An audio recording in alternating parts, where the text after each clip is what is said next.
میرے شوہر نے ہنس کر کہا، بس صحیح ہے، اس کمرے میں صرف کیلے پڑے ہیں جن سے ہمیں کوئی خطرہ نہیں، رات کو بھوک لگی تو میں اٹھ کر یہی کیلے کھا لوں گا۔ میں نے سنا ہے کہ دیسی کیلے بہت مزیدار ہوتے ہیں، اور ویسے بھی مجھے نہیں لگتا کہ میں یہاں کا کھانا پسند کروں گا، اس لیے میں یہ کیلے کھا کر گزارا کر لوں گا۔ میں اپنے شوہر کی بات سن کر مطمئن ہو گئی۔ ویسے بھی میرا بالکل بھی دل نہیں چاہ رہا تھا کہ میں کوئی اور کام کروں، مجھے صرف نیند آ رہی تھی۔ میں سونے کے لیے لیٹ گئی۔ صبح میری آنکھ کھلی تو میرے شوہر نے مجھے ایک عجیب بات بتائی۔ کہنے لگے کہ ہمارا دروازہ باہر سے بند ہے، اور میں ابھی تک سوچ رہا تھا کہ اس آدمی کو اتنی بھی تمیز نہیں کہ 2 لوگوں کو کمرے میں بند کر کے نہ جانے کہاں چلا گیا۔ ہم یہ باتیں کر ہی رہے تھے کہ کمرے کے دروازے کی کھلنے کی آواز آئی۔ ہم اٹھ کر چوکنے ہو کر بیٹھ گئے۔ میں نے بھی چادر لے لی۔ وہی آدمی کمرے میں داخل ہوا۔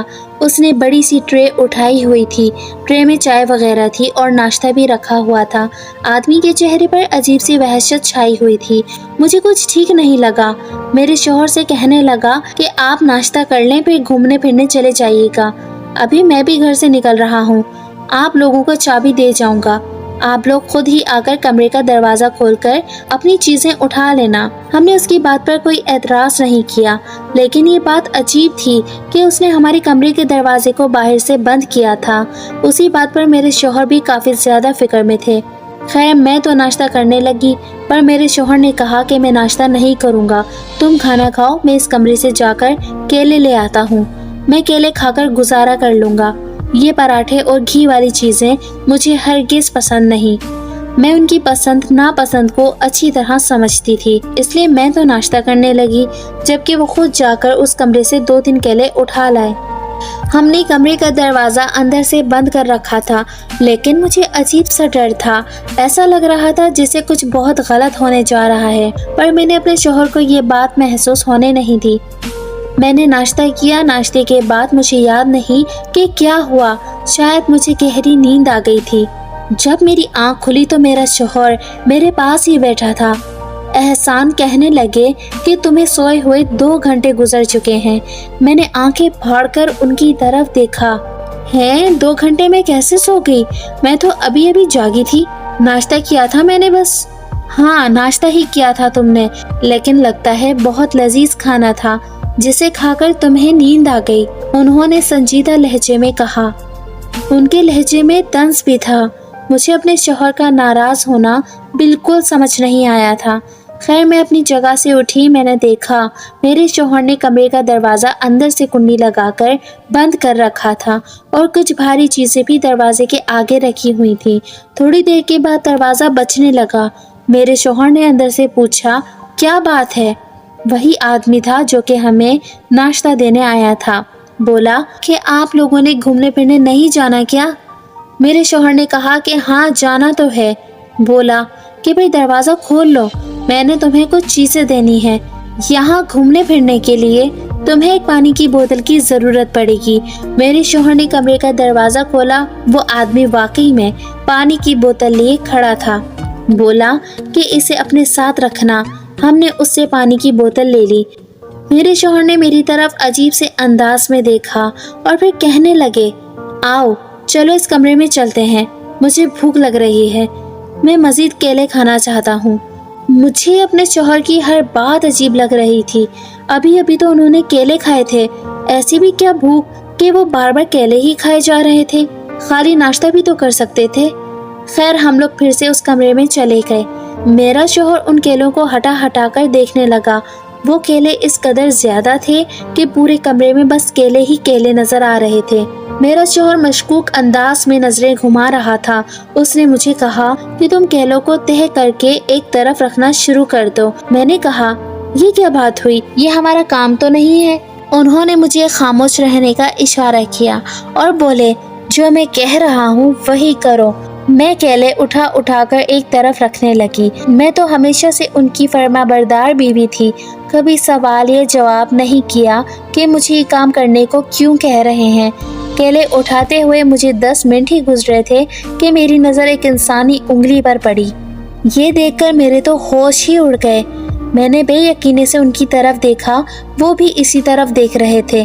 ہم نے دیکھا یہ ایک انسانی پاؤں کی انگلی تھی۔ مزید کیلے ہٹانے پر ہمیں معلوم ہوا کہ وہ ایک انسانی پاؤں تھا۔ ہم نے اسے پکڑ کر کھینچا۔ میری چیخ نکلنے لگی کہ احسان نے میرے منہ پر ہاتھ رکھ دیا۔ وہ ایک لڑکی تھی، جوان لڑکی کی لاش جسے کیلوں میں دبا دیا گیا تھا۔ لڑکی بہت خوبصورت تھی۔ اس کے جسم پر کسی قسم کا کوئی نشان نہیں تھا، بس اسے یہاں پر پھینک دیا گیا تھا۔ ایسا لگتا تھا جیسے کہ یہ کسی لڑکی کی قبر ہو۔ یہ کمرہ قبر سے کم معلوم نہیں ہوتا تھا۔ یہ تو اب مجھے کوئی بھوتیا کہانی معلوم ہونے لگی۔ میں نے اپنے شوہر سے کہا کہ یہ لڑکی کی لاش یہاں کیسے آئی؟ کہنے لگے کہ تم ایسا کرو، کمرے کی لائٹ آن کرو، میں دیکھتا ہوں کہ کیا معاملہ ہے۔ میں نے فوراً چھت پر کمرے کی دیوار پر ہاتھ مارا۔ میرا ہاتھ بجلی کے سوئچ پر لگا۔ ہاتھ لگتے ہی کمرہ روشنی میں نہا گیا۔ خوش قسمتی سے اس وقت بجلی تھی۔ میں نے دیکھا پورے کمرے میں کیلے ہی کیلے تھے کہ وہ لڑکی نیچے فرش پر پڑی تھی۔ اوپر تقریباً 1-2 من کیلے رکھے ہوئے تھے۔ لڑکی کی لاش سے بھی اب بدبو آنے لگی تھی۔ لاش کافی پرانی معلوم ہوتی تھی۔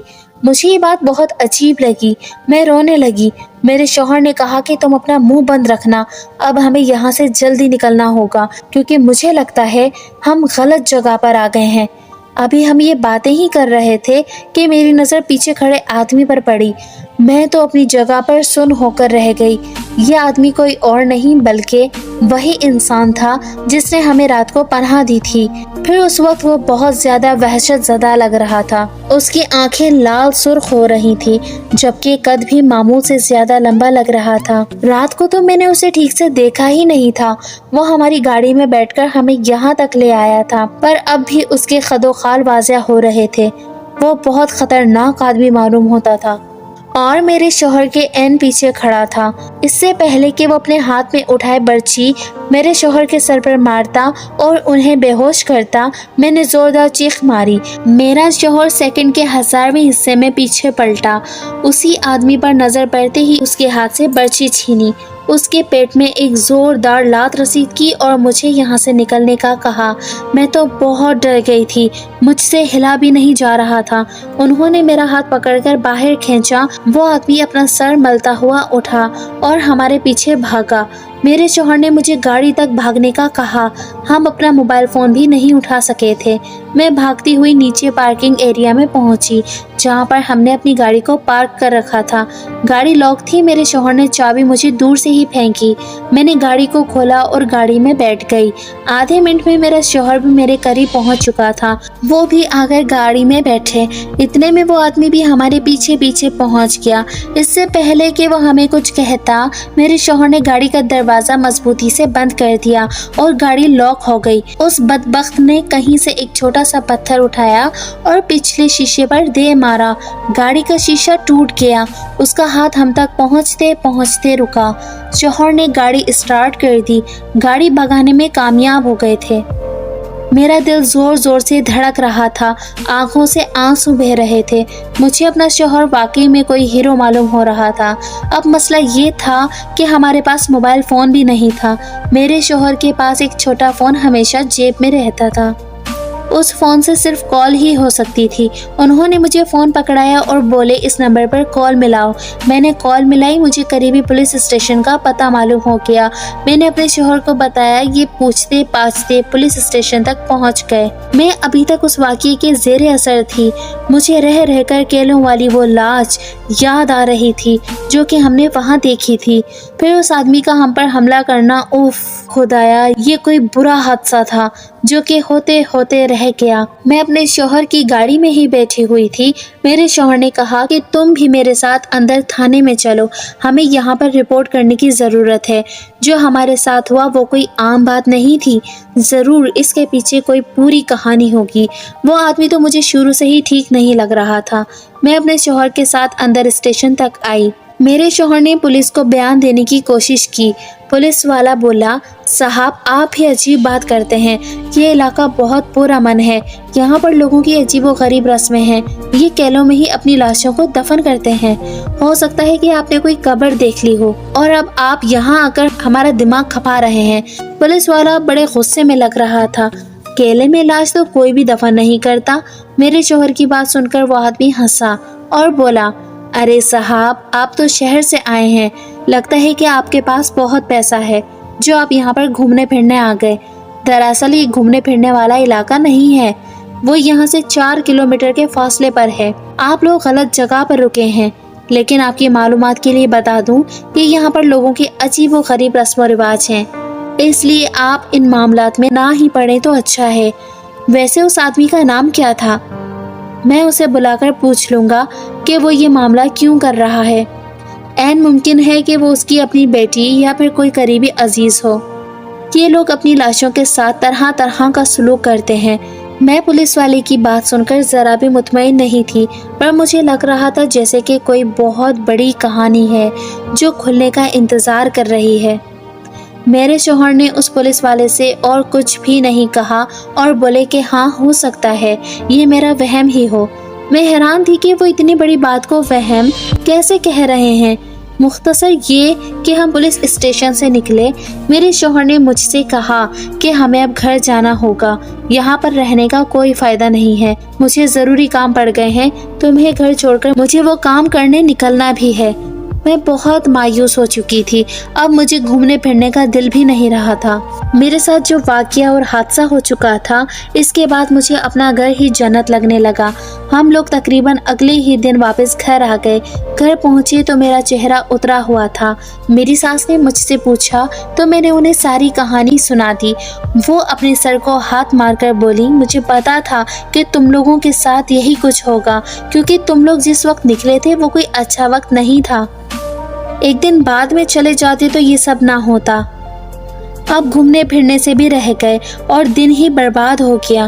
دیکھو، اس سے بری کوئی بات ہو سکتی ہے بھلا؟ میری ساس کا موڈ خراب تھا، میں نے کسی بات کا برا نہیں منایا۔